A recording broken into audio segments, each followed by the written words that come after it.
Yeah, I'm no longer on Darkstar, and I'm gonna miss that plan. But I'm gonna talk to you guys about what it was like when I was on it, and tell you guys why I'm not using it anymore. And man, I'm gonna miss it. So let's go ahead and talk about it. What's good, everybody? It's your boy Everton. Yeah, so Darkstar was a pretty cool experience to use. Just FYI, I am a reviewer of cell phone services, and I actually use the services, and I'll talk about my experience, and report it back on YouTube. Now, the Darkstar Uncapped is actually like a special uh, it's a special plan that they have where they basically removed all the caps when it comes to download speeds. It's actually pretty cool. Hotspotting or sharing data as well. It's now tiered down so you have like a certain allotment that you can have like unlimited speeds. Then it goes to like second 100 GB where it's at like 8 Mbps down, and then the third is like, or everything after that is basically at a very slow pace. So, but for the most part, absolutely loved it. Didn't really have any problems with it. I think 200 GB of what I consider high speed shareable data is definitely good. But let's talk about call quality first, because that is still important to me. So call quality on this plan is, I would say, top tier. Like, no joke. Not once did I have an issue with it. Making a call, drop calls, anything like that. It was top tier, flawless. Not a lot of like holding or delays to get the line to actually trill or to make the outgoing call. And I think that's really important because it gets overlooked sometimes, right? And when it comes to data, I know a lot of people are concerned with that. So let's go ahead and talk about the data, because that's kind of what really makes this plan special. So with the data, it's uncapped, so you can get unlimited download speeds at the highest amount that you can get. And it is priority, which means that they're going to carve out a space for you whenever the network demand is heavy. That way you will continue to have good performing data speeds. So it could be rush hour, or you're at a, baseball game or like a packed event, and a lot of people are using your phone. You don't have to worry about your phone not having service or being deprioritized to the point where you can't use it.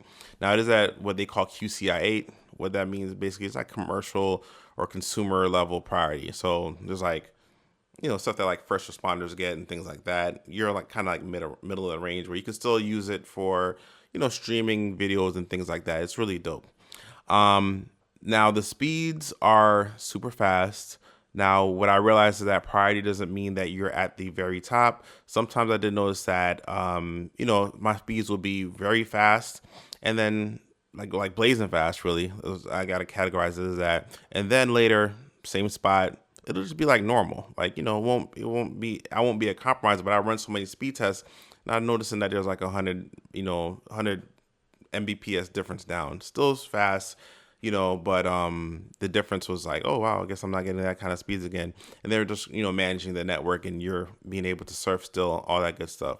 So I don't think, I mean, speed tests are superficial in my opinion. Like, you shouldn't really use them to really gauge like real world experience. Just use a phone, and yeah, so that's something. Now, when I did use the phone, didn't have one complaint. Like, after a period of like like testing things, I just went to using it. I didn't have one complaint. Well, I did have something that I did notice. So the thing that I think everybody needs to know about is the fact that LTE pops up a lot on this service. It's only for like a short period of time in like specific spots when I was out and about, but I did notice it. Like, some carriers focus on 5G, and you'll only be reminded that LTE was a thing when you're like in the most extreme challenging situation. That is not my experience with Darkstar. Darkstar LTE will pop up, frequently enough where I noticed it, and I wasn't really paying attention. Right, I was just like, oh, I'm on LTE again. Now the thing is that LTE typically is a very fast network. I remember when 5G first came out, and people are like, yo, this is slower than my LTE, right? Now I think that 5G has since become more robust for a lot of the carriers, but when it first came out, I mean, LTE was faster. This feels like the LTE on this feels like it's a little bit compromised, right? So meaning that like it shows up kind of frequently, to the point where I noticed it. It's not nowhere close to the majority of the time, but like let's just say I'd say about like 5% of the time when I'm looking at my phone, I saw LTE signal. And also it's not great. So the LTE isn't great.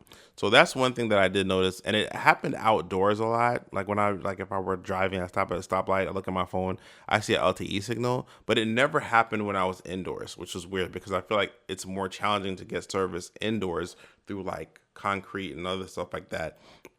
So yeah, it was really odd. But outside of that, 95% of the time, speed was super fast. And what I like about, this carrier is that, a lot of companies will say they have really fast speed and you'll run the speed test and you'll be like, man, this is blazing fast. But then you try to do something like, watch Netflix, watch YouTube, and then the resolution is like standard definition because they put in certain types of like restrictions where they say, hey, you can't watch that. No, I'm gonna slow you down to speeds that allow you to get standard definition. That's not the case with this here. You're getting really fast speeds, and it's 4K all day. Now, after that though, when you're using it to, basically like surf the web, do your thing. I mean, I did not notice a lot of slowdown with this service at all. I ever feel like I was at a compromise.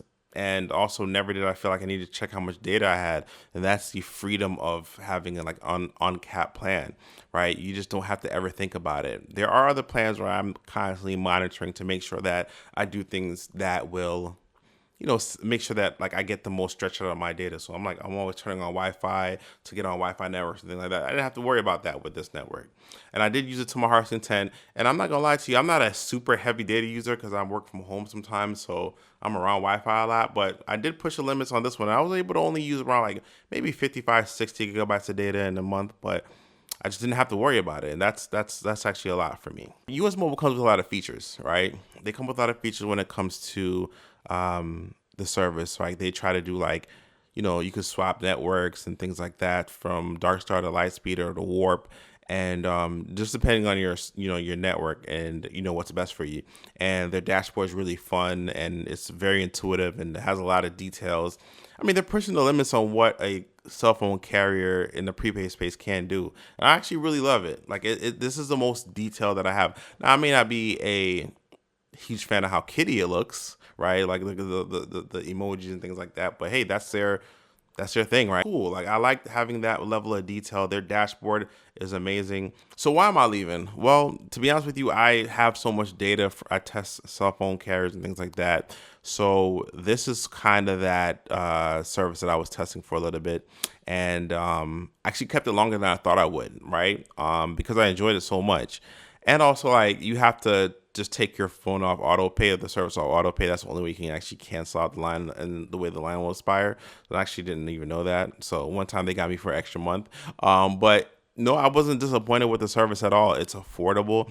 I mean, it's really great. Like it's one of the closest things that you can get to a full service carrier that I think a lot of companies are trying to get towards now. Like they're trying to get as close to like postpaid experience as possible what they can give you. So yeah, for the most part, 99% of the time, I would say 95% of the time, since 5% of the time I was on LTE, data was great, but everything else I was a huge fan of. So yeah, I just want to give my testimony real quick. I thought it was a really dope plan. It's not for everybody. And in fact, I think it might be more than most people need, but that's a good thing, right? This isn't something that's compromised in a lot of places, right? This is a really good plan. And yeah, I just wanted to, come out here and kind of give a wrap up for that. But yeah, there's also a link in the description. It's for US Mobile. If you really want to check them out, click on that link, and it'll take you right over there, and you'll see the Darkstar plan. But yeah, it's a pretty dope plan. Just wanted to kick that out to you guys, and yeah, until next time, I'm Everton. I do videos Everton's way. Peace.